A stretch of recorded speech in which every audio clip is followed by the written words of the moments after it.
안녕하십니까, 이관용 건축사입니다. 2020년 10월 8일인데요. 10월 8일 날 신설된 건축법령과 또 10월 8일 날 시행하는 건축법령이 있어서 오늘 이관용의 건축뉴스 시간에서 전달하고자 합니다. 그동안 입법 예고된 내용이 여러 의견이 있었고 또 갑론을박이 있었습니다만은 최종적으로 국토교통부에서 정리한 내용이 공포됐기 때문에 앞으로 10월 22일부터 시행되는 건축법령 소식을 여러분에게 전달하고자 합니다. 자, 그러면 건축뉴스를 시작하도록 하겠습니다. 이관용의 건축뉴스 시간인데요. 오늘 소식은 10월 8일 날 개정되거나 신설된 내용, 그리고 10월 8일 날 또 시행하는 내용들이 있습니다. 이 내용을 좀 설명드리겠는데요. 허가권자, 공사감리자 지정 요건에 관련된 내용이 주 내용이 되겠습니다. 그러면 어떤 내용이 신설됐는지 살펴보도록 하겠습니다. 자, 2020년 12월 8일 개정하고 신설된 내용인데요. 허가권자 지정하는 감리자 요건이 되겠습니다. 감리자 요건을 보시면 감리자 지정 예외 규정이 나오게 됩니다. 감리자 지정 예외 규정에 대해서 신기술과 또 역량 있는 건축사의 자격 요건이 나오게 되는데요. 이 부분이 10월 8일자로 최종적으로 개정된 내용이 되겠고요. 또 그리고 다중이용 건축물의 감리자가 확대된 내용이 10월 8일 날 개정되고 신설됐습니다. 자, 이 내용은 2020년 10월 22일부터 시행하는 내용이 되겠습니다. 그래서 어떻게 정리됐는지 간단하게 살펴보도록 하겠습니다. 자, 먼저 건축법 시행령 19조 2에 허가권자가 공사감리자를 지정하는 건축물이 나오게 됐는데요. 10월 8일 날 개정된 내용이 되겠습니다. 먼저 다중이용 건축물의 경우에 대해서 공사감리자의 요건이 하나가 추가됐다고 보시면 될 것 같습니다.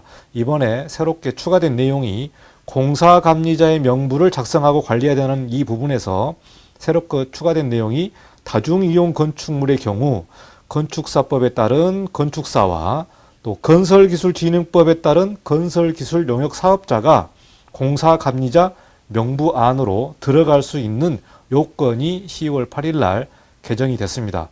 이 내용을 자세하게 한번 좀 설명을 드리면요. 자, 10월 8일 날 개정된 신설 항목인데요. 다중이용 건축물에 관련된 내용에서 건설기술진흥법에 따른 건설기술 용역 사업자가 허가권자 지정하는 감리에 새롭게 편입이 됐다라고 보시면 되겠습니다. 자, 그러면 어떠한 건축물이 해당되냐면 다중이용 건축물인데요. 다중이용 건축물에서 16층 이상의 주거가 포함된 건축물이 되겠습니다. 그러니까 층수하고 관련된 내용이 되겠는데요.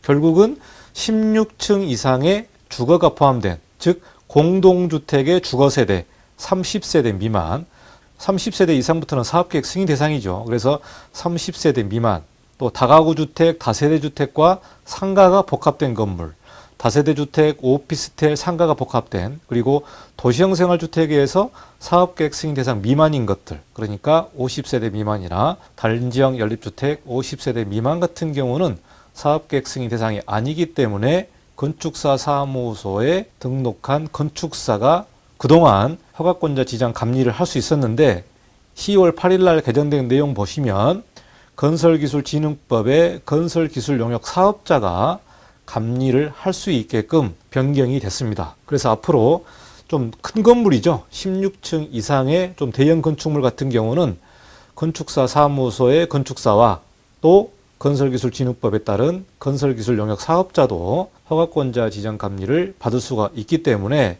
자, 이 내용은 허가권자가 앞으로 어떻게 허가권자 지정을 할 것이냐가 문제가 되겠습니다. 그래서 16층 이상인 경우에는 건축사 사무소와 건설기술 용역 사업자가 랜덤으로 돌려서 지정을 하느냐, 아니면 16층 이상은 무조건 건설기술 용역 사업자만 해야 되느냐, 아니면 16층 이상이니까 건축사 사무소 용역 사업자의 감리 명부에 따라서 랜덤으로 들어가게 할 것이냐, 이 부분은 이제 현장에서 어떻게 정리하느냐가 문제일 것 같은데요. 법에서는 건축사 사무소와 건설기술 용역 사업자가 같이 동시에 할 수 있기 때문에 아마 이게 건축감리자 명부에 들어가면서 허가권자가 순서대로 지정할 수 있지 않냐, 이렇게 해석이 되겠습니다. 자, 다음 소식은 허가권자 감리 지정 예외 관련된 내용이 되겠습니다. 그동안 허가권자 감리 지정 예외는 신기술하고 역량 있는 건축사 이 두 부분이 감리 지정 예외 요건이 되겠습니다. 그래서 이 내용을 살펴보시면은요. 먼저 신기술 관련된 내용인데요. 현재법을 먼저 한번 좀 살펴보도록 하겠습니다. 현재법은 건설기술진흥법에 따라서 신기술을 보유한 자가 그 신기술을 적용하여 설계한 건축물에 해당이 되겠습니다. 이게 어떻게 개정이 됐냐면은 주요 구조부 및 주요 구조부에 사용하는 마감 재료에 적용하는 신기술을 말한다라고 10월 8일 날 신설된 내용이 되겠습니다. 이 시행은 10월 22일 날 시행이 됩니다. 10월 8일 날 신설이 됐고 10월 22일부터 시행이 되는데요. 그동안 입법 예고된 내용을 보시면 주요 구조부에 적용하는 신기술 이렇게 나와 있었죠. 그런데 10월 8일 날 신설된 내용이 뭐냐면 주요 구조부도 해당이 되고 그리고 주요 구조부에 사용하는 마감 재료에 적용하는 신기술이다. 그러니까 우리가 건축법에서 말하는 주요 구조부는 기둥, 바닥, 슬래브, 그 다음에 내력벽, 주계단 이렇게 주요 구조부에 대한 그 항목들이 나오죠. 그 주요 구조부에 사용하는 마감 재료에 적용하는 내용이 나옵니다. 마감 재료. 이게 이번에 새롭게 추가된 내용이라고 보시면 될 것 같습니다. 그동안 단순하게 주요 구조부에 적용하는 신기술이라고 나와 있었는데 10월 8일 날 새롭게 신설된 내용은 주요 구조부에 사용하는 마감 재료에 적용하는 신기술도 해당이 된다. 그래서 이게 10월 8일 날 신설이 됐고 10월 22일부터 시행을 하게 됩니다. 자, 그래서 이 내용이 앞으로 이제 어떻게 적용될지 또 얼마나 많은 사람이 여기에 해당될지 모르겠습니다만 아주 구체적으로 제한을 해놨기 때문에 앞으로 이 혜택을 받는 분은 그렇게 많지 않을 것으로 예상이 됩니다. 그래서 앞으로 허가권자 감리 지정 예외로 해당되는 내용들이 좀 축소된다고 또 제한된다고 보시면 될 것 같습니다. 자, 다음은 허가권자 감리 지정 예외에 역량 있는 건축사 부분이 되겠습니다. 역량 있는 건축사. 자, 먼저 현재법을 보시면요. 현재법은 건축서비스산업진흥법 13조 4항에 따라서 역량 있는 건축사가 설계한 건축물 이렇게 돼 있는데 그냥 단순하게 얘기하면은 10년간 입상 실적이 있는 건축사 같은 경우는 역량 있는 건축사로 포함이 됩니다. 그래서 현재법은 10년간의 입상 실적이 있으면 그러니까 당선이 아니고 입선 실적만 있어도 허가권자 감리 지정 예외로 해당이 돼서 허가권자가 지정할 수 있는 요건이 안 되었죠. 그런데 이번에 개정된 내용을 보시면 최근 10년간 건축서비스산업진흥법 시행령 11조 1항 각 호 어느 해당에 해당하는 설계 공모 또는 대회에서 당선되거나 최우수 건축작품으로 수상한 실적이 있는 건축사를 말한다. 이게 10월 8일 날 개정된 내용이 되겠습니다. 그동안은 두리뭉실하게 그냥 건축서비스산업진흥법에 따른 역량 있는 건축사면 해당이 됐었는데 이번에 개정된 내용을 보시면 건축서비스산업진흥법 시행령이 나옵니다. 시행령 11조 1항에 해당되는 설계공모나 대회에서 당선하거나 최우수 건축작품 그러니까 뭐 당선 외에 최우수나 또 최우수 건축작품이 당선자로 해당되는 경우가 있겠죠. 이 해당되는 내용만 역량 있는 건축사로 들어가서 허가권자 감리 지정 예외가 된다. 이게 10년간 이 내용이 되겠습니다. 이 내용은 협회에서도 5년간 당선자라든가 5년간 입상자라든가 이렇게 의견을 많이 냈습니다만은 최종적으로 10년간 당선자로 해당이 되게끔 공포가 됐습니다. 그래서 이 내용을 좀 살펴보시고요. 자, 그러면 구체적으로 한번 좀 살펴보겠습니다. 건축서비스산업진흥법 시행령 11조 1항을 보시면 여기에 어떤 내용의 공모의 요건이 보냐면 우리나라 정부, 지방자치단체 또는 외국 정부가 발주한 설계공모. 자, 그리고 두 번째는 국제건축가협회에서 공인한 국제설계공모.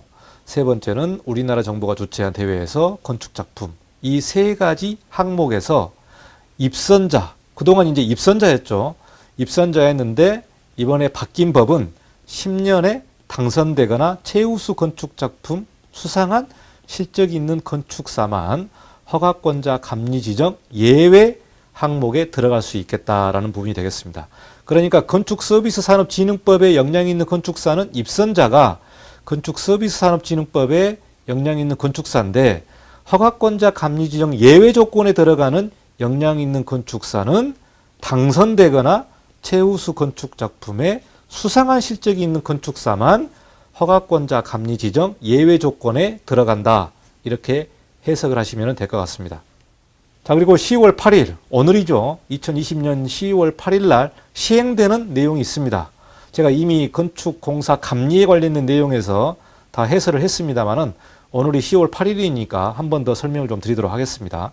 감리 중간 보고의 제출 시기가 달라졌고요. 그동안 감리 중간 보고나 최종 감리 보고를 사용 승인 때 제출하게 되어 있는데 10월 8일부터 시행되는 것, 즉 10월 8일부터 건축 착공에 들어가는 프로젝트에 대해서는 감리 중간 보고가 더 많아진다, 이렇게 보시면 될 것 같습니다.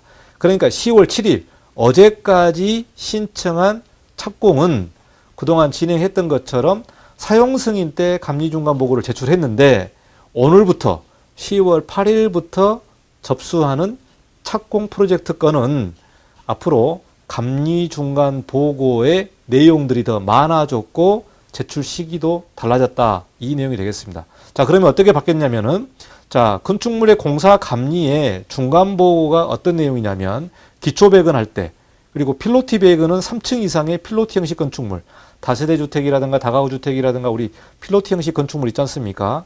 이런 경우에는 이제 필로티 배근에서 뭐 기둥이나 보라든가 해당되는 그 내용에 이제 감리를 한 번 더 나가게 돼 있죠. 그리고 지붕 슬래브 배근, 5층 이상 경우에는 5개층마다 상부 슬래브 배근이 감리 중간 보고가 되는 거죠. 감리 중간 보고 시기가 되는데 이 감리를 했다면 바로 감리자는 건축주에게 감리 중간 보고서를 제출을 해야 됩니다. 자, 그리고 건축주는 감리 중간 보고서를 허가권자에게 제출해야 됩니다. 허가권자에게. 그러니까 앞으로 기초 배근이 끝나면 허가권자에게 제출해야 되고, 필로티 배근이 끝나면 또 허가권자에게 제출해야 되고, 또 지붕 슬래브 배근이 끝나면 허가권자에게 제출해야 되기 때문에 감리 중간 보고가 3번이 늘어난 거죠.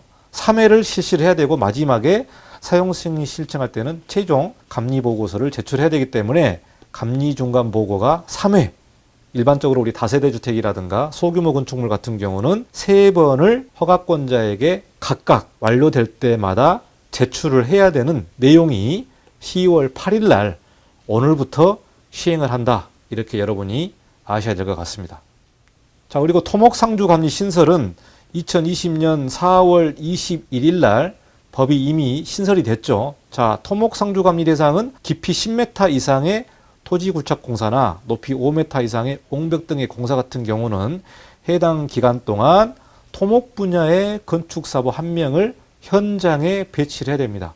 토목상주감리 배치는 2020년 10월 22일 날 시행을 하게 되어 있습니다. 그래서 이 부분은 여러분이 잘 참조하시면 될 것 같습니다. 10월 8일 날 신설되고 개정된 내용을 좀 말씀드렸는데요. 허가권자, 공사 감리자 지정 요건, 그리고 다중이용 건축물에 관련된 건설기술 사업 용역자가 감리자로 해당될 수 있다라는 부분이 되겠고요.